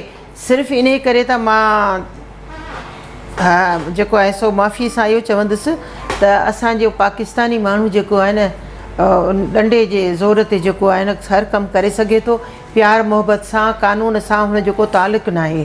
जेसि ताईं हथ में डंडो न आहे, डंडो हुकूमतूं खणंदियूं आहिनि, उहे पाण करप्ट आहिनि, त पोइ कंहिं ते डंडो हणनि, कंहिं ते डंडो। वाक़ई आहे न कुझु शाइरी हाशिम भाई, कुझु कंहिंखे था ॾियां न, त उहो ई ॻाल्हि आहे, कंहिंखे था ॾियो। बसि पंहिंजे पाण में डिस्कस ई करे सघूं था। ऐं पंहिंजे पाण खे ई इंसान अगरि असांजो मूंखे ईअं लॻंदो आहे त अगरि असां 90% असांजी अगरि अवाम न 90% बि, चलो 10% वरी बि थोरो कवर करे वेंदासीं, पर 90% बि अवाम पाण खे सुधारणु शुरू करे छॾे न, त इदारा पाण ई सुधरणु शुरू थी वेंदा। तव्हां बि त पंहिंजी सीट ते हो, तव्हां बि त पंहिंजी जॻह ते, ऐं आई एम श्योर जेसि ताईं तव्हां पंहिंजी जॻह ते हूंदो, काफ़ी अहिड़ियूं साइंस हूंदियूं जेके नथियूं हूंदियूं, काफ़ी अहिड़ियूं शयूं हूंदियूं जेके नथियूं हूंदियूं। सो हर माण्हू जॾहिं इहा रिस्पॉन्सिबिलिटी खणणु शुरू कंदो, हर माण्हू जॾहिं पंहिंजी रिस्पॉन्सिबिलिटी सम्झणु शुरू कंदो, त इदारा पाण ई सुधरी वेंदा आहिनि। पोइ छो त इदारा ख़राबु न हूंदा आहिनि, इदारनि में वेठल माण्हू ख़राबु हूंदा आहिनि। हिक ॿिए खे ख़राबु था कयूं न, मसइलो इहो आहे। बिल्कुलु इहो ई आहे। अच्छा, थोरो सो नज़र हुजाए थी, छो त तव्हां डिफरेंट फील्ड सां तव्हां टई तालुक़ु रखो था, त इन्हनि फील्ड्स खे ब्रीफ कीअं कजे, इहो मां पंहिंजे व्यूअर्स ताईं पहुचाइणु चाहियां थी। आपके ख्याल में सरदार साहब कि एक अच्छा पॉलिटिशियन, एक लॉयल पॉलिटिशियन, एक मुल्क के लिए, अवाम के लिए सोचने वाला पॉलिटिशियन कैसा होता है? उसकी अगर डिस्क्रिप्शन हमें नज़र आए, बंदे का तो नाम हम ले नहीं सकते, ऐसा बंदा मिला नहीं हमें अभी तक, तो उसकी लेकिन हम ख्वाब तो देख सकते हैं ना, तो वो कैसा होता है वो पॉलिटिशियन? देखें, जो पॉलिटिशियन, अगर पहली बात है कि पाकिस्तान में शायद ढूंढते ही कोई मिले, मुझे नहीं लगता है, लेकिन मिल भी सकता है अल्हम्दुलिल्लाह, ऐसा उस मुल्क में बहुत कुछ है। पॉलिटिशियन जो बनता है वो सबसे पहले देखें, वो अपने आप को पेश करता है अवाम के लिए, अवाम का नुमाइंदा बनने के लिए उसे अपने अना से बाहर निकलना होता है, अपने प्रोटोकॉल से बाहर निकलना होता है। सबसे पहले वो लोगों की खिदमत करेगा, मुल्क की खिदमत करेगा, तब जाकर वो एक पॉलिटिशियन भी अच्छा बनेगा, एक सियासतदान भी बनेगा। मैं एक और चीज़ इंशाल्लाह मैं अपनी बहन का, भाई का नंबर भी अभी लूँगा। हम एक सेमिनार करवा रहे हैं, सिर्फ़ और सिर्फ ये गवर्नमेंट के स्कूल जो हैं, इसके ऊपर मैं ज़ोर दूँगा, वकला हज़रात भी हैं, गवर्नमेंट्स के लोग भी हैं, सब हैं, कि आप स्कूल हमारे हैंड ओवर करें, तनख्वाहें आप दें, स्कूल की देखभाल हम करेंगे। देखें, मैं कहता हूँ, अगर मैं ज़्यादा नहीं बात करता हूँ, मैं अपनी बहन से, आपसे, अपने आप से, अपनी पाकिस्तानी आवाम से कहूँगा 50 रुपये दे दें आप से 50 रुपये दे दें महीने के। हम वो सारा पैसा उस स्कूल जो है उसकी साफ़ सफाई, उसकी अच्छाई करने के ऊपर लगाएंगे, ताकि उन गरीब माँ बाप के बच्चे आके वहाँ पढ़ें और वो खुशी से जाएं कि हम भी किसी अच्छे स्कूल पे पढ़ें। देखिए, अगर गवर्नमेंट नहीं करती तो हम करेंगे। तो हम 50 रुपए में से 20 रुपए जो गवर्नमेंट के करते धरते हैं उनको कौन देगा? देखें वो उनसे, देखें बात ये है, ये इसके लिए देखें, एक बात होती है ना मेरी बहन कि जब तक हम एफर्ट नहीं करेंगे किसी, देखें मैं कहता हूँ कि एक आदमी एक छोटा सा पौधा लगाता है ना, वो पौधा लगा के वो दुनिया से चला जाता है। अगर उस पौधे को सही पानी देने वाले लोग मिलते रहे ना बराबर में, तो फिर आप फल खाने की इंतजार ना करें, आप उस पौधे को अच्छा बड़ा कर दें। फल आपके बच्चे खाएंगे, आपके नस्ल खाएगी, फिर और लोग खाएंगे, तो स्वाब। आज कोई अच्छा काम शुरू करने के लिए हम सब ने, जो ऑनेस्ट लोग हैं, जो अच्छे लोग हैं, जिन्होंने इस मुल्क के लिए कुछ किया है, साफ़ी हैं, ब्यूरोक्रेट हैं, ये नहीं कि सारे लोग ही ख़राब हैं, जज हैं, पाकिस्तान की ऐसी आवाम बहुत अच्छे। देखें इस मुल्क में ऐसे ऐसे लोग हैं जो खामोशी से बैठे हुए हैं, इसलिए कि उनको पता है कि यहाँ कुछ होना नहीं है, वरना इस मुल्क के लिए बहुत कुछ करने चाह रहे हैं। हमें उन लोगों को ढूंढना है, उनको तहफ़्फ़ुज़ देना है, उनको बताना है कि हम आपके साथ खड़े हैं, आपको कोई प्रॉब्लम नहीं है, आप आएँ इस मुल्क के लिए करें। मैं ये जो ये सब्ज़ी मंडी के साथ एक स्कूल है, मुझे उसका नाम भूल गया, आई थिंक कि हारून भाई जो कनाडा में होते हैं, जी कनाडा से रहकर उस स्कूल को गवर्नमेंट का स्कूल लेके उन्होंने इतना अच्छा स्कूल बनाया हुआ। आप उसमें जाएं, देखें कि गरीबों के बच्चे, कोई रिक्शे वाले का है, कोई मासियाँ जो काम करती हैं उनके बच्चे, लेकिन मैं उसको जाके यकीन माने मुझे इतना अच्छा लगा कि यार इस तरह लोग भी हैं।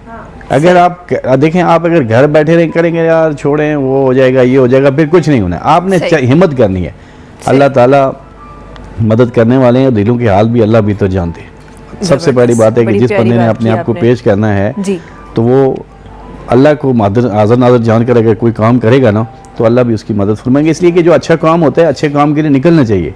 हमारे मुल्क में बहुत कुछ है। आप देखें जो गवर्नमेंट के स्कूल जहाँ चल रहे हैं, जिस वक्त चल रहे हैं, पंजाब के दूर दराज इलाके जिस तरह मरी हो गया, मरी से आगे देखें मैंने, देखें गवर्नमेंट के स्कूल अच्छे चल रहे हैं, वहाँ के टीचर भी अच्छे हैं। उसी तरह लोग, जिस तरह आपने बात किया कि सुबह उठते हैं, एक कप चाय और पराठा मिलता है, लोग खा के स्कूल जाते हैं, वापस आके दोपहर का खाना घर में ही खाते हैं। अगर कोई पराठा साथ डाल के ले गया तो ले गया, अब तो खैर वहाँ भी चिप्स वगैरह मिल जाती है। हमारा तो यही होता था कि स्कूल जाते थे, पराठा पकता था, पराठे में ताकत होती है ना, और आप यकीन माने वो पराठा जो है ना, हमारा क्या होता था, वो पराठा स्कूल पूछने से पहले ही खा लेते थे हम कि चलें जो है ना। लेकिन देखें वो तालीम होती थी, हम तो लेके जाते थे। मुझे याद है आज भी मैं कश्मीर के विजिट किए हैं, कश्मीर का मैंने बचपन की बातें आपने याद दिला दी है। वो पराठा जब मैं लेके जाती थी, कि मैं बचपन से ना नाश्ते की बड़ी चोर हूँ, तो मैं तो अपने दोस्तों को खिलाती थी। वो एक चिप्स आते थे, रिंगो चिप्स, उसमें वो मेरे दोस्तों को बड़ा पसंद होता था। वो पराठा अंडा जो अम्मा मेरे लिए दे रही होती थी, वो मैं अपने दोस्तों को खिला के आ जाती थी। तो ये मोहब्बत स्कूलों में थी, पहले बच्चों में थी। मैं आपको इस मामले में कश्मीर के लोगों को अप्रिशिएट करता हूँ, हुकूमत को भी अप्रिशिएट करता हूँ कि आप चले जाएँ कश्मीर का विजिट करें। गवर्नमेंट के स्कूल उसी तरह हैं, क्योंकि वहाँ लोग इतना अफोर्ड नहीं कर सकते ना इतनी। फिर साथ जमात इस्लामी वालों ने कुछ प्राइवेट स्कूल बनाए हुए हैं, जो वो भी एक मामूली सी फीस लेते हैं, कोई मतलब 300-400, इससे अबव फीस नहीं है वहाँ पे। लेकिन गवर्नमेंट स्कूल इतना अच्छा है कि उसमें उसी तरह तालीम मिल रही है बच्चों को, उस्ताद बाकायदा प्रॉपर आते हैं, स्कूल साफ़ सुथरे हैं। तो वो देखें वो लोग, मैं हकीकत बात बताऊँ, लाएँ उनका मुकाबला करा लें, आपको वो अच्छे लगेंगे।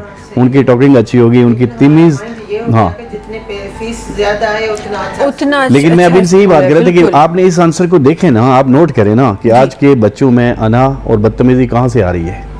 उनके स्कूल में भी सबसे पहले हमारी भी गलती है कि हमारे बच्चे की कोई छोटी सी चीज़ होती है तो हम भागते हुए स्कूल पहुँच जाते टीचर से भी लड़ने के लिए।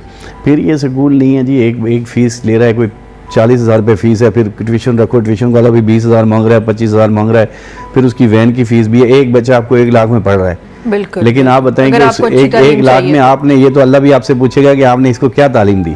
दीन की तालीम का हमें पता ही नहीं है कि हमने कोई कुरान भी पढ़ाना है बच्चे। हमें कहते हैं कि हमारा बच्चा जी इंग्लिश कब बोलेगा, वो इंग्लिश कब बोलेगा, और बड़ा जो है ना, लेकिन अफसोस के ये हम अपने साथ और अपनी औलाद के साथ ज्यादती कर रहे हैं, बिल्कुल। और उस औलाद के साथ साथ वही औलाद ने बड़े होकर मुल्क को संभालना है, उस मुल्क के साथ ज्यादती हो रही है। बात ये है कि जी, हम कुछ है बड़ा रीजन आपको जी, मैं तो अमली तौर पर इस प्रोसेस से गुजर रहा हूँ। जब हम अपने दौर में तालीम हासिल करते थे तो उस वक्त हमारा सिलेबस इतना मुख्तसर होता था कि हम पुरसकून तरीके से तालीम भी हासिल करते थे और हमारे असातिज़ा, हमारे वालिदैन, हमारे बुज़ुर्ग हमारी तरबियत भी करते थे और उस्ताद भी बाकायदगी से तरबियत करता था। अच्छा, वॾनि खां इहे ॻाल्हियूं जीअं तव्हां ॿुधायो पिया, ईअं ई वॾनि खां इहे ॻाल्हियूं ॿुधियल आहिनि त पहिरीं जी तालीम ऐं पहिरीं जो उस्ताद जो जेको रुतबो हूंदो उहो ई अलॻि हूंदो।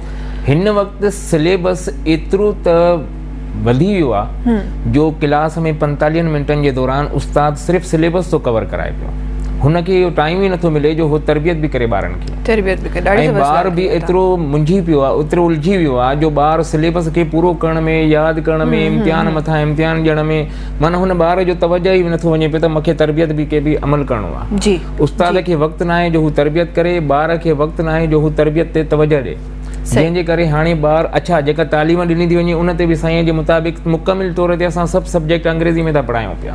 जी, पंहिंजी मादरी ॿोलीअ खे त असां तवजो ई नथा ॾियूं पिया। हिकु त मादरी ॿोलीअ ते तवजो न आहे, ॿियो सिर्फ़ु ऐं सिर्फ़ु सिलेबस खे फॉलो थो कयो वञे। एतिरो हिकिड़ो ॿारु मोंटेसरी में वञे थो, उनजे बैग में एतिरो वज़न आहे जो हू पाण ॿारु नथो खणी सघे पियो, हुनजी वालिदा या वालिद उहो बैग खणी हुनखे स्कूल थो पहुचाए पियो, वरी उहो बैग वरी ॿार जो वरी घर वालिदैन था खणी वञनि पिया। हाणे ज़हनी तौर ते उहो ॿारु कीअं पढ़े? बिल्कुलु, जंहिंजे करे ॿार जी तवजो हिन पासे या हुन पासे वञे ई नथी पई। ॿार खे एतिरो प्रेशर आहे जो ॿार थो चए त मां हीअ किताबु यादि कयां, हिन खे यादि कयां, हिन खे यादि कयां, माना मख़सूस कयो वियो आहे ॿार खे ऐं ईअं सम्झो त माना प्रेस कयो वियो आहे, जंहिंजे करे तरबियत ख़तम थी चुकी आहे। जी जी, बिल्कुलु ईअं सिर्फ़ु ऐं सिर्फ़ु तालीम आहे, असर ख़तम थी चुको आहे। सही। अच्छा सुमरो साहब, तव्हां खां पुछणु चाहींदमि त हिकु सुठो उस्ताद या हिकु सुठो मेंटोर या हिकु सुठो टीचर जंहिंखे असां चवंदा आहियूं आसान ज़बान में, जेके असांजा ॿार असांखे ॾिसी रहिया आहिनि अॼोकी ज़बान में, जेके असांजा इंस्ट्रक्टर्स आहिनि, उन हिकु सुठे उस्ताद में छा क्वालिटीज़ हुजणु खपनि ऐं पहिरियनि उस्तादनि में छा क्वालिटीज़ हूंदियूं हुयूं, हाणे छा क्वालिटीज़ आहिनि? हिकु ओवरऑल हिकु सुठे उस्ताद खे कीअं था ॾिसो? उस्ताद हिकिड़ो रोल मॉडल आहे। सभ खां पहिरियों उस्ताद खे पाण खे तब्दील करणो पवंदो आहे। माना मिसाल तौरु मां अगरि जे ॿार खे थो चवां त तूं कूड़ न ॻाल्हाए, त छा मां कूड़ ॻाल्हाईंदो आहियां?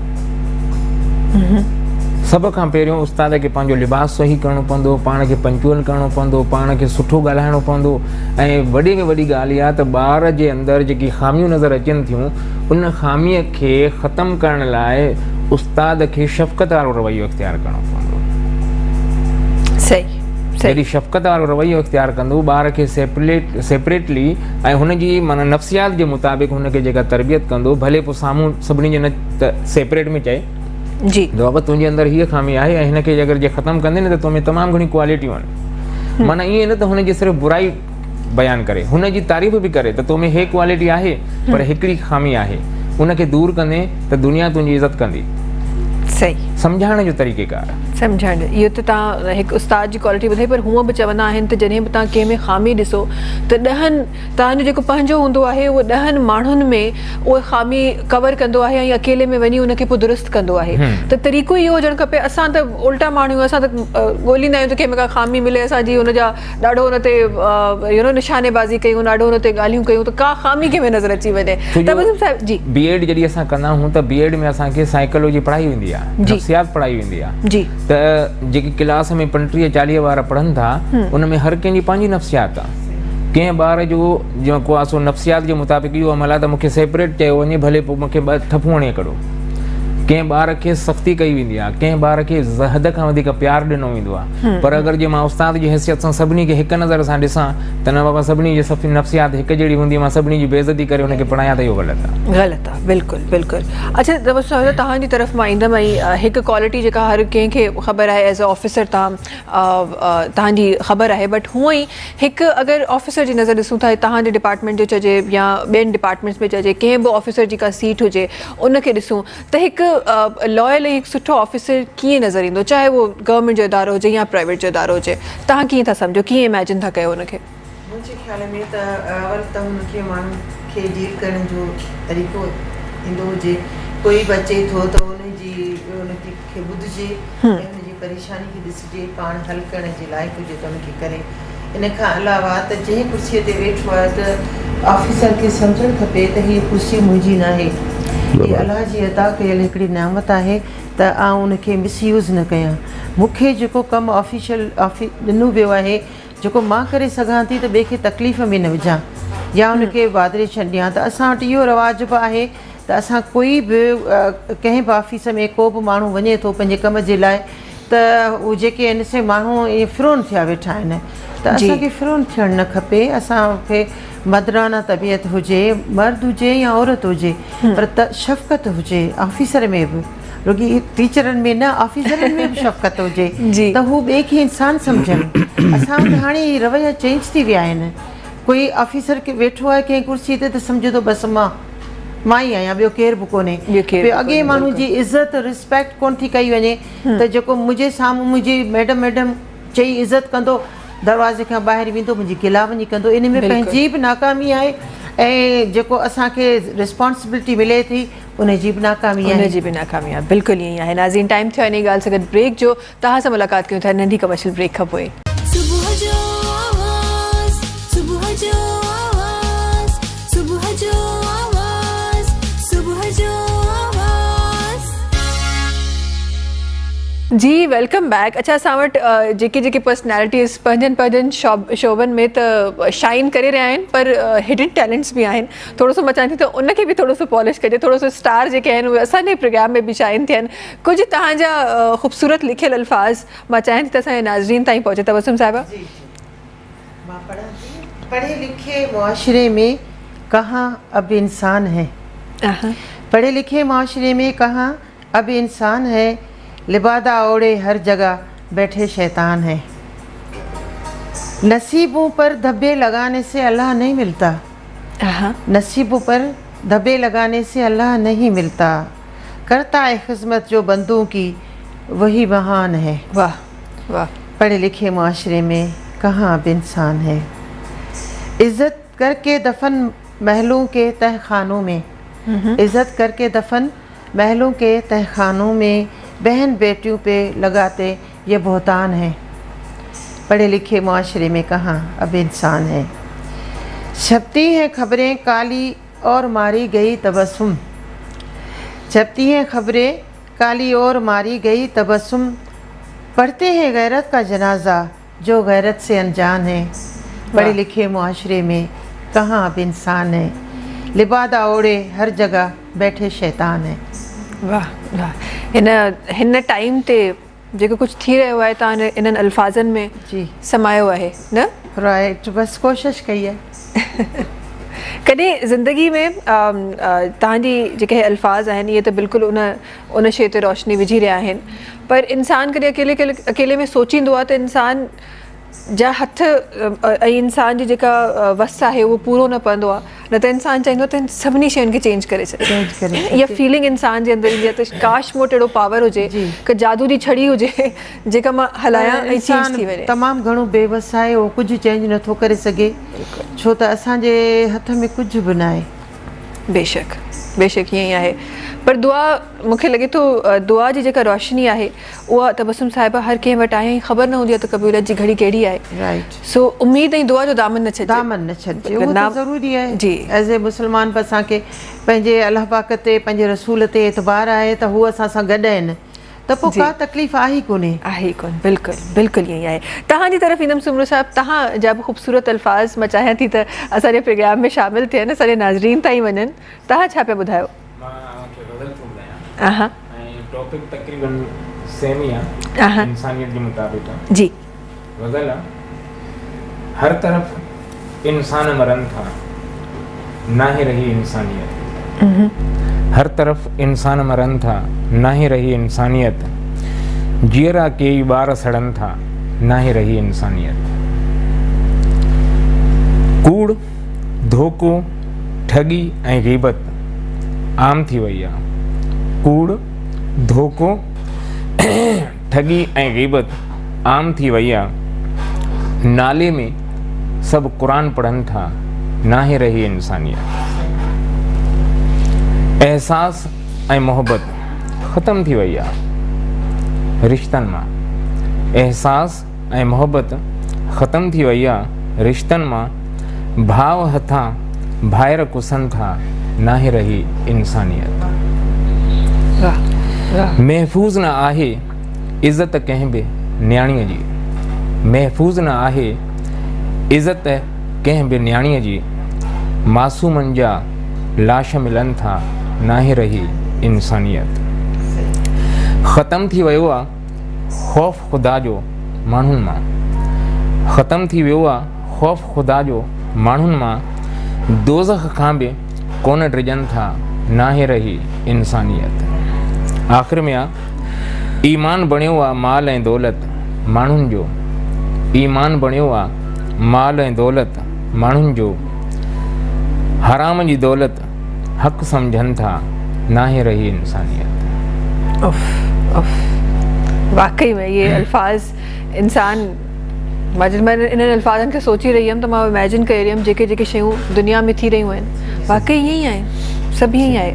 इंसानियत जो जेका डेफिनेशन आहे उहा ई चेंज थी वई आहे, चेंज थी वई आहे। उहे इहे अल्फाज आहिनि जी, जेको शायर आहे सो उन्हनि खे कलेक्ट करे थो, मुतासिर थी लिखे थो। बिल्कुलु बिल्कुलु। पर इहा अखि बि हर शाइर वटि न हूंदी आहे तबस्सुम साहिबा, इहे तव्हां जहिड़ा ई शाइर आहिनि जेके उहा अखि रखनि था ऐं उनजे बारे में सोचनि था, उनजे बारे में ॻाल्हाइनि था। तव्हांजी तरफ़ ईंदमि सरदार साहब, आप क्या सुना रहे हैं? मैं क्या आपको सुनाऊं, लेकिन मैं जो उन्होंने एक नज़म पढ़ी साथ मिलते मिलते कि इंसानियत के लिए एक वो चीज़ कहता हूँ जी कि इंसान क्या है। मैं एक बात कहता हूँ कि इस तरह है कि आया है हाथों पे जाएगा कंधों पे, आया है हाथों पे जाएगा कंधों पे। बेशक ऐसे ही है। मैं ये उन लोगों को डेलीकेशन करता हूँ जो बहुत बड़े लोग हैं, जो अपने आप को बहुत कुछ समझते हैं। आया है हाथों पे जाएगा कंधों पे, काश तेरा माल कब्र में नहीं जाएगा तेरे साथ, वहाँ तक तो ज़रूर जाएगा सही, लेकिन उसके बाद तेरे अमाल जाएंगे। आज भी इंसानियत को जगा दे अपने अंदर, अल्लाह की राह के लिए कुछ कर लो, जो आपकी कब्र में आपके साथ जाएगा। माल आपका वापस आ जाएगा, बच्चे आपके वापस आ जाएंगे, बीवी आपकी वापस आ जाएंगे, वालिदैन आपके वापस आ जाएंगे, लेकिन आपका अच्छा अमाल आपके साथ जाएगा। तू भी पाकिस्तान है, मैं भी पाकिस्तान हूँ, सारा पाकिस्तान है। वाह जी वाह, ज़बरदस्त ज़बरदस्त, सही कॉम्बिनेशन किया है। और वो कहते हैं ना सोहबत का असर हो रहा है, तो लगता है सोहबत का असर ले लिया आपने। दो ज़बरदस्त शायर हमारे पास से बना लिया। अच्छा जी, बहुत शुक्रिया आप तीनों का, तव्हां टिनी जी वॾी महिरबानी तबस्सुम साहिब, तव्हां जी बि सिमरो साहब, तव्हां जो बि सरदार साहब, आपके बड़ा शुक्रिया प्रोग्राम में जॉइन इन करने के लिए। ऐं जी प्रोग्राम जो टाइम ख़त्म थी वियो आहे, ॾाढी ख़ूबसूरत कचहरी रही प्रोग्राम में, कुझु हक़ीक़तूं बि बयां कयूंसीं, त कुझु मसइलनि जा हल बि ॾेखारियासीं, त कुझु मस्ती मज़ाक बि कयोसीं। इहो प्रोग्राम जो हिसो जी ज़रूरी हो। थैंक यू सो मच हिकु दफ़ो ॿीहर तव्हां टिनी खे, बहुत महिरबानी आपकी बि। आख़िर में जी हाशिम भाई जो आवाज़ सां शामिल करे रहिया आहियूं प्रोग्राम में। इंशाअल्लाह मुलाक़ात तव्हां सां वरी सूमर ते थींदी। 2 ॾींहंनि जे लाइ जी रेस्ट कयो, पंहिंजनि प्यारनि जो ख़्यालु रखो। जेके जेके मूं वांगुरु वीकेंड ते बि कमु कंदा आहिनि, कम सां गॾो गॾु थोरो सो रेस्ट बि ज़रूरी आहे, त रेस्ट बि ॾिसो, फैमिली बि ॾिसो। 2 ॾींहं आहिनि, छुटी इंजॉय कयो। वरी मंडे ते मिलंदासीं, वरी ईअं ई प्रोग्राम कंदासीं, वरी ईअं ई ॻाल्हियूं कंदासीं, वरी ईअं ई ख़ूबसूरती सां तव्हां सां मिलंदासीं। हिन प्रोग्राम खे स्पॉन्सर कयो हो बरकत फर्टिलाइज़र, हारी जी अज़मत, फ़सलनि में बरकत। मिलंदासीं मंडे ते, तेसिताईं ईअं सभिनी खे ॾींदा इजाज़त। अल्लाह हाफ़िज़। जी हाशिम भाई। किस्मत में मेरी चैन से जीना लिख दे,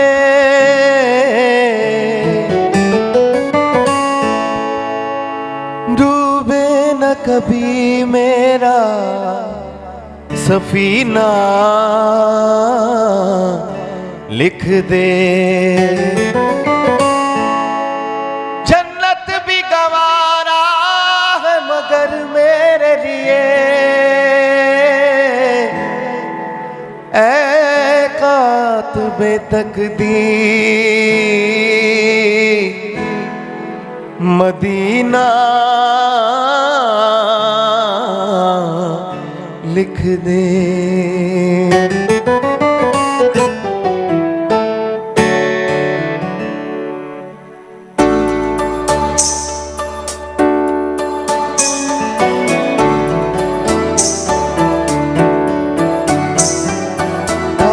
ताजदारे हरम, ताजदारे हरम, ओ निगाहे करम,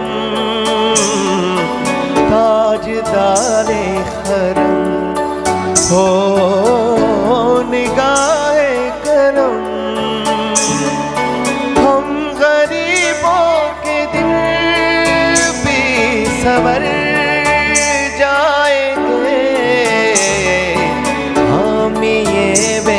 असां क्या कहेगा जहां आपके दर से खाली अगर जाएंगे ताजदारे हरम ताजदारे हरम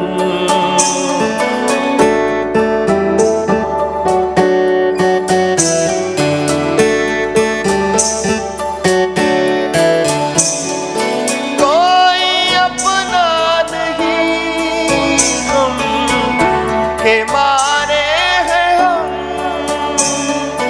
आपके दर पे फरियाद लाए हैं हम ओ निगाहे करम वरना चौखट पे हम आपका नाम ले ले के मर जाएंगे ताजदारे हरम ओ ताजदारे हरम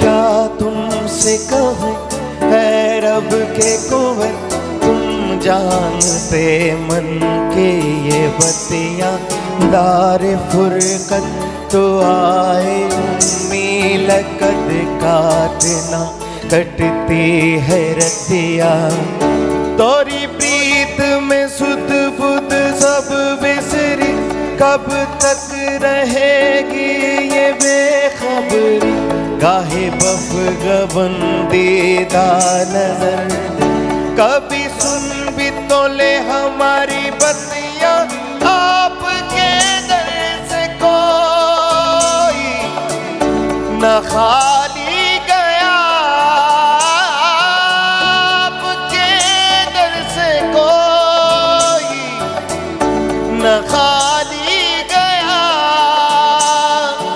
अपने दामन को भर के सवारी गया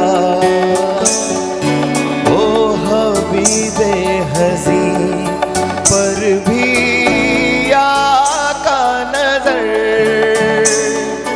वरना आरा के हस्ती बिखर जाएंगे ताजदारे हरम ताजदारे हरम या मुस्तफा या मुजतबा इरहम लना दस्ते हुमा बेचारा मन आसियम मन आजिज़म हाले बुरा पुरसान तुही ए मुश्तबे ज़ुंबर फिशा बैके नसीब में सुबह दम ए चारगर ईसा नफस ए मून से बीमार हम ए कासते पुर